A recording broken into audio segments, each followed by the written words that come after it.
Hello বন্ধুরা, আমি Jessica Shabnam আছি তোমাদের সাথে নিত্যদিনের মতো আজও। আশা করছি খুবই ভালো আছো। হ্যাঁ, আমিও অনেক ভালো আছি। আমার বয়স 28 বছর। ঢাকাতেই থাকি, ম্যারিড, বাট হাজব্যান্ড বিদেশে থাকে অনেক দিন ধরে। চলো আসল ঘটনায় চলে যাই। এই ঘটনার পরই বেসিক্যালি আমার নতুন একটি জীবন শুরু হলো। আমার হাজব্যান্ডের অফিসের বস একদিন আমাকে বললেন আমার হাজব্যান্ড নাকি আমার জন্য কিছু জিনিস পাঠিয়েছেন বিদেশ থেকে, ওনার বাসায় গিয়ে নিয়ে আসতে। আমি ওনাকে জিনিসগুলো আমার বাসায় ড্রাইভারকে দিয়ে পৌঁছে দিতে বললাম, কিন্তু উনি বলল না, আমি যেন নিজে গিয়ে নিয়ে আসি। উনি জিনিসগুলো আমার বাসায় পাঠালো না। আমি যাবার আগে কোনোভাবেই বুঝতে পারিনি ওনার বাসায় জিনিস আনতে গেলে আমাকে ধর্ষিতা বা রেপ হতে হবে, বা ওনার চোদার কামনীলার সঙ্গী হতে হবে। উনি আমাকে দিয়ে ওনার ধনের পানি ফেলে আমার জীবনটাকে এমনি করে বদলে দেবে। গেলাম আমি ওনার বাসায়, বেশ সেজেগুজেই গিয়েছিলাম। পাতলা একটা সেমি ট্রান্সপোর্ট শাড়ি পরেছিলাম, টাইটলি, খুব সুন্দর করে নেভি বের করা অবস্থায়। বেশ ছোট সাইজের একটা স্লিভলেস ব্লাউজও পরেছিলাম। গলাটা অনেক বড়, পিঠ দেখা যাচ্ছিল। ও, বলে রাখি, বসের ওয়াইফ বিদেশে থাকেন। এটা আমি আগে জানতাম না, সেটা জেনেছি ওখানে যাবার পর। জানলে হয়তো আমি এইভাবে সেজেগুজে ওনার ওখানে যেতাম না। আমি ভেবেছিলাম বসের বাসায় যাচ্ছি, একটু সুন্দর করে যাই, তাই আসলেও আমার একটু সাজুগুজু করা। আমি ওনার বাসায় যাওয়ার পরে উনি আমাকে জিনিসগুলো দেওয়ার কথা বলে ওনার বেডরুমে নিয়ে গেলেন। আমাকে বেডে বসিয়ে উনি একটা প্যাকেট বের করে আমাকে দেখতে দিলেন। দেখো তো কেমন হয়েছে বলে আমার পাশে বসে পড়লেন। বসে আমার আর্মসে হাত বুলাতে লাগলেন। উনি আমার আর্মসের উপর আরামসে হাত বুলাচ্ছে। আমার খুব অস্বস্তি লাগছিল, বাট কিছু বলতেও সাহস করলাম না। হাজার হোক হাজব্যান্ডের বস উনি, আর বেশ পাওয়ারফুল লোক। হাত ঘষতে ঘষতে আমার আর্মসে মুখ এনে কামড়াতে শুরু করলেন উনি। কি করছেন এইসব বলে ওনাকে সরিয়ে উঠে পড়তে গেলাম আমি। আমার শাড়ির আঁচল ধরে ফেললেন উনি। বেডের পাশে রাখা স্ট্রেটা জোরে ছুঁড়ে দিলেন উনি। আমার শাড়ির আঁচল ওনার হাতে। প্লিজ ছাড়ুন, ছাড়ুন, প্লিজ আমার শাড়ির আঁচলটা ছেড়ে দিন করতে থাকলাম আমি। শাড়ি ধরে টানতে টানতে কাছে নিয়ে আসলেন আমাকে, দেন আমাকে টান দিয়ে বেডে ফেলে দিলেন। ঝাঁপিয়ে পড়লেন আমার উপর, কামড়াতে লাগলেন আমার গলায়, ঘাড়ে। টেনে ছিঁড়ে ফেললেন আমার স্লিভলেস ব্লাউজ। শাড়িটা টেনে খুলে ফেললেন। টানা হিচড়া করে ব্রা পেন্টি সব খুলে ফেলল। সব সে তার মতো করে তাড়াহুড়ো করে একটা ক্ষুধার্ত রাক্ষসের মতো আমাকে ভোগ করার জন্য যেন অস্থির হয়ে উঠলেন। আমার সারা শরীর কামড়াতে লাগলেন উনি। ওনার বড় নুনুটা আমার ভিতরে ঢোকানোর জন্য অনেক চেষ্টা করতে শুরু করলেন। আমার হাজব্যান্ড দীর্ঘদিন দেশে না থাকায় আমাকে না চোদায় আমার গোদে কোনোভাবেই তার নুনুটা ঢুকছে না। সে নুনু ঢুকাতে পারছে না। আমি দেখলাম তার বেডে বালিশের পাশেই একটা জেল রাখা ছিল।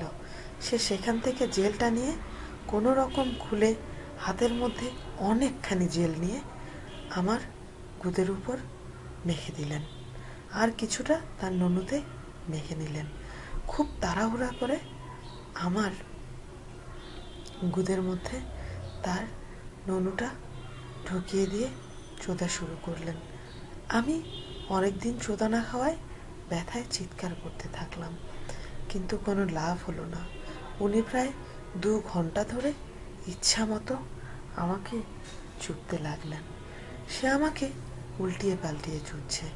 প্রথমে যখন সে আমাকে চিৎ করে জোড়াজুড়ি করে তার বাড়াটা আমার ভিতরে ঢুকিয়ে দিলেন, দিয়ে চুদতে থাকলেন, তখন পর্যন্ত আমি চিৎকার করছিলাম।